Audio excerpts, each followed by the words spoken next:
Cross to Anthony, sent it wide. মরকুর বিপক্ষে ব্রাজিলের চূড়ান্ত একাদশ প্রকাশ।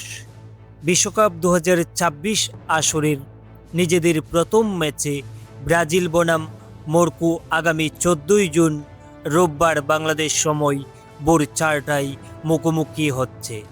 মরকুর বিপক্ষে গুরুত্বপূর্ণ ম্যাচের জন্য চূড়ান্ত একাদশ ঘোষণা করেছে ব্রাজিল। শক্তিশালী দল নিয়েই মাঠে নামছে সেলেসাওরা। চলুন দেখে নেওয়া যাক ব্রাজিলের শুরুর একাদশ। গোলপোস্টের নিচে থাকছেন অভিজ্ঞ গোলরক্ষক অ্যালেক্সন বেকার।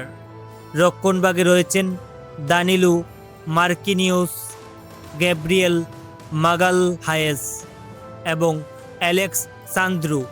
মধ্যমাঠে খেলবেন ক্যাসেমিরু ও বরুনো গিমারায়েস। আক্রমণ ভাগকে সাপোর্ট দিতে থাকছেন লুকাস পাকেতা। উইংয়ে দেখা যাবে রাফিনিয়া এবং ভিনিসিউস জুনিয়রকে। আর একক স্ট্রাইকার হিসেবে দায়িত্ব পালন করবেন মাতেউস কুনিয়া। তারকায় টাসায় এই দল নিয়ে মরকুর বিপক্ষে জয় তুলে নিতে আত্মবিশ্বাসী ব্রাজিল। এখন মাঠের লড়াইয়ে কারা শেষ হাসি আসবে সেটাই দেখার অপেক্ষা। আরও খেলাধুলার খবর পেতে আমাদের সঙ্গেই থাকুন। ধন্যবাদ সবাইকে।